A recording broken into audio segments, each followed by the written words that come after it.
Hi friends, welcome back to Mahabharata series episode number 130.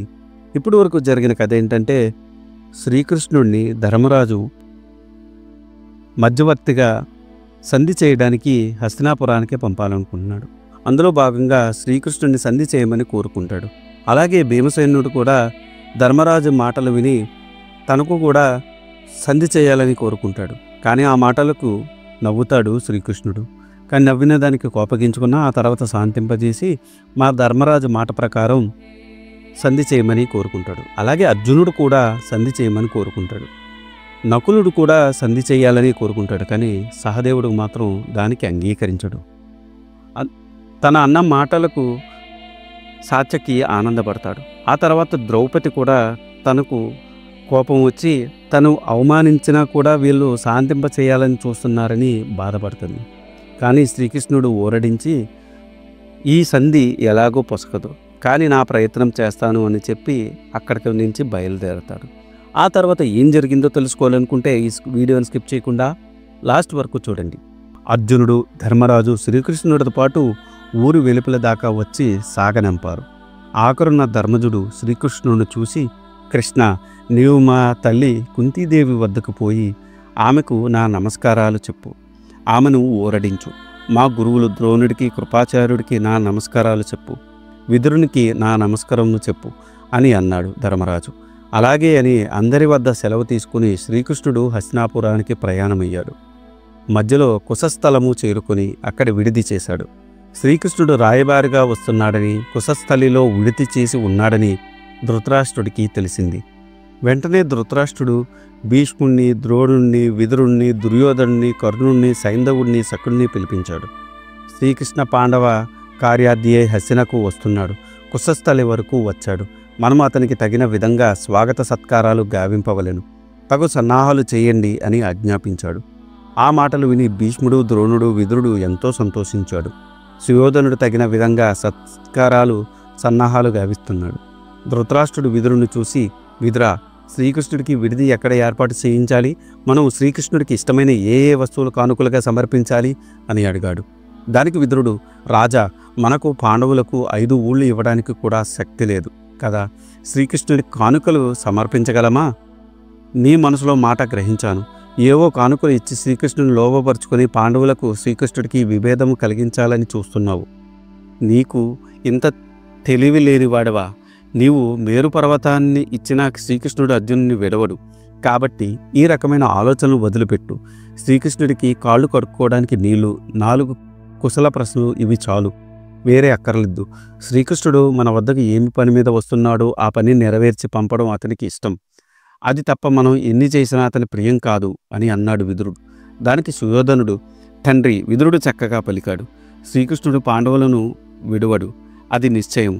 ఇప్పుడు మనము అతన్ని కానుకలు ఇచ్చి లోపపరుచుకోవడానికి ప్రయత్నిస్తే మనం పాండవులకు భయపడి ఇదంతా చేశామని లోకులు అంటారు. కాబట్టి మనము శ్రీకృష్ణుడికి కానుకలు ఇస్తే మనం అల్పత్వం బయటపడుతుంది. ఇది చూసి మన శత్రువులు రెచ్చిపోతారు. ఇది మనచ్చిది కాదు అని అన్నాడు సుయోధనుడు. ఇంతలో భీష్ముడు ధృతరాష్ట్రుడిని చూసి, రాజా, నీవు కానుకలు ఇస్తే ఒక విధంగాను, ఇవ్వకపోతే ఒక విధంగాను తెలిసేవాడా శ్రీకృష్ణుడు? ఆయన పాండవులకు మేలు చేయడానికి ఇక్కడికి వస్తున్నాడు. శ్రీకృష్ణుడు ధర్మయుక్తంగా చెప్పే మాటలు సావధానంగా విని అతను వచ్చిన పని నెరవేర్చి పంపు, అది చాలు అని అన్నాడు భీష్ముడు.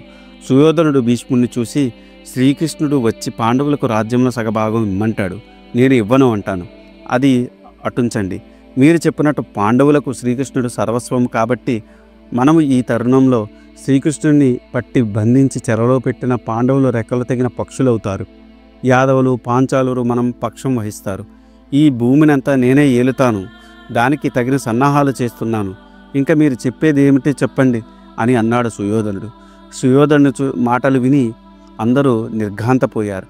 ధృతరాష్ట్రుడు కుమారుణ్ణి చూసి, ఏమి, నీవు శ్రీకృష్ణుని బంధిస్తావా? మతి ఉంటే మాట్లాడుతున్నావా? లోకానికంత కీడు చేస్తావా? నా మాట విని ఈ దురాలోచన మానుము. శ్రీకృష్ణుడు మన దగ్గరకు దూతగా వస్తున్నాడు. అతనికి మర్యాద చేయడం మన ధర్మం. ఇంతకు అతన్ని పట్టి బంధించడానికి అతను చేసిన తప్పేమిటి అని అడిగాడు. రాజా, నీ కుమారుడు శ్రీకృష్ణుని బంధిస్తే సర్వనాశనం అయిపోతాడు. ఇంకా ఇచ్చట నేను ఉండలేను, నేను వెళ్తున్నాను అని భీష్ముడు వెళ్ళిపోయాడు. కుమారా, ఇలాంటి కొరగాని పనులు మానము, వీటి వలన కీడు తప్ప మేలు కలగదు, తరువాత నీ ఇష్టం అని అన్నాడు ధృతరాష్ట్రుడు. తర్వాత శ్రీకృష్ణుడికి స్వాగతం పలకడానికి ధృతరాష్ట్రుడు భీష్ముడిని, ద్రోణుని, బాహ్లికుని మొదలగు వారిని నియమించాడు. అందరూ వెళ్ళి శ్రీకృష్ణుడిని ఆహ్వానించారు. శ్రీకృష్ణుడు తను ఆహ్వానించే వారిని తగు రీతిగా గౌరవించాడు. అందులో తనకు మిత్రుడైన కృతవర్మను తన వెంట పెట్టుకున్నాడు. హస్తినాపురానికి ప్రవేశించాడు. ధృతరాష్ట్రుడు కృష్ణుడికి ఎదురేగి అతన్ని కౌగిలించుకున్నాడు. శ్రీకృష్ణుడు అతన్ని కుశల ప్రశ్నలు వేశాడు. అందరి యోగక్షేమాలు విచారించాడు.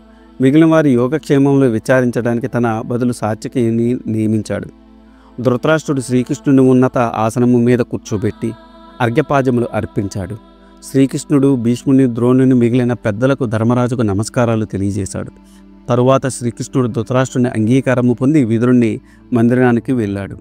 విదురుడితో పాండవుల గురించి అన్ని విషయాలు మాట్లాడాడు. తర్వాత కుంతీదేవత మందిరం వెళ్ళాడు. కుంతీదేవి తన మేనల్లుడిని పట్టుకుని ఏడ్చింది. ఆమెను ఓదార్చాడు. కృష్ణ, నీకు తెలియనిది ఏమున్నది నాయనా? పాండవులు నీతిమంతులు, వీరులు, ఎన్నో సుఖములు అనుభవించిన వారు అడవుల పాలయ్యారు. తండ్రి లేని వారు తల్లినైనా నేను కూడా దూరమైనాను. నాయనా కృష్ణ, ధర్మరాజు క్షేమమే కదా? బకుని చంపిన భీముడు క్షేమమే కదా? అర్జునుడు బాగున్నాడా? చిన్నవాళ్ళు నకుల సహదేవుల క్షేమమే కదా? నా కోడలు ద్రౌపది ఎలా ఉంది? ఆమె అంటే నాకు ఎంతో ఇష్టం. ఆమె నాకు చేసిన సేవలు మర్చిపోలేను.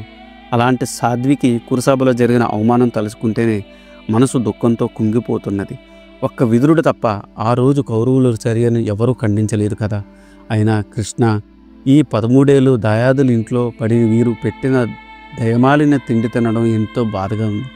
కానీ నేను మాత్రం సుయోధనాదులకు నాకన్నా కొడుకుల మాదిరే గావించాను. దానికి ఆ దేవుడే సాక్షి. జరిగేదానికి ఎవరిని నిందించలేము. ఒకరిని దీనంగా యాచించి అర్జించిన సంపదలు ఎందుకు? పరాక్రమం లేని వారి మాటలను ఎవరూ లెక్క చేయరు అని ధర్మరాజుకు చెప్పు. క్షత్రియ కన్య కుమారులను ఎందుకు కంటుంది? తన కుమారులు అత్యంత పరాక్రమవంతులు కావాలనే కదా. అలా కాకపోతే వారు మగవారు అనిపించుకోరు కదా అని భీమార్జునులకు చెప్పు. భుజబలంతో జీవించడం క్షత్రియ ధర్మమని, అలా కాకుండా పిరికివారిగా జీవించడం అత్యంత హేయమైన పనులని నకుల వసుదేవులకు చెప్పు. ఇంకా తెలియకపోతే ద్రౌపదిని అడిగి తెలుసుకోమని పాండవులందరికీ చెప్పు అని పలికింది కుంతీదేవి. అత్త, నీ మనసులో మాట నెరవేరుతుంది. కలతపడకుము. నీ కుమారులు వీరులు, విరోచితమైన సుఖాలు మాత్రమే అనుభవిస్తారు అని పలికాడు శ్రీకృష్ణుడు. కృష్ణ, పాండవులకు తండ్రి, గురువు, దైవము అన్నీ నీవే కదా. వారి మంచి చెడు నువ్వే చూడాలి. నిన్ను నమ్ముకున్న వారికి ఆపదలు రావు కదా అని పలికింది కుంతి. ఇది ఈనాటి వీడియో. ఆ తర్వాత ఏం జరిగిందో తెలుసుకోవాలనుకుంటే మీరు నా నెక్స్ట్ వీడియో కోసం వెయిట్ చేయాల్సిందే. దానికన్నా ముందు నాదొక చిన్న రిక్వెస్ట్. నేను చేసే ఈ మహాభారత సిరీస్ వ్యాస భారతం నుండి కవిత్రయం అంటే నన్నయ్య గారు, తిక్కన గారు, ఎర్రాప్రగడ గారు తెలుగులోకి అనువదించారు. అదే ఈ మహాభారతాన్ని నేను మీకు యథాతథంగా అందించాలనే సదుద్దేశంతో ఈ వీడియోలు చేస్తున్నాను. ఏ జనరేటెడ్ ఇమేజెస్తో వీడియోస్ చేయడం కొంచెం కష్టతరమైన విషయం అయినప్పటికీ మన సనాతన ధర్మంలో ఉన్న మంచిని చెప్పాలనే ఉద్దేశంతో పూర్తి కథని ఈ వీడియోల రూపంలో అందించడం జరుగుతుంది. అందుకని మీలాంటి వారి సపోర్ట్ నాకెంతో ముఖ్యం. మీరు నన్ను సపోర్ట్ చేయాలనుకుంటే జస్ట్ మీ అభిప్రాయాన్ని కమెంట్ల రూపంలో తెలియచేస్తూ, లైక్ చేస్తూ, 10 మందికి షేర్ చేస్తూ మన ధర్మాన్ని 10 మందికి అందేలా చేయాలని కోరుకుంటున్నాను. ఈ వీడియో కనుక మీకు నచ్చితే do like, share and subscribe. Thanks for watching. జై సనాతన ధర్మం.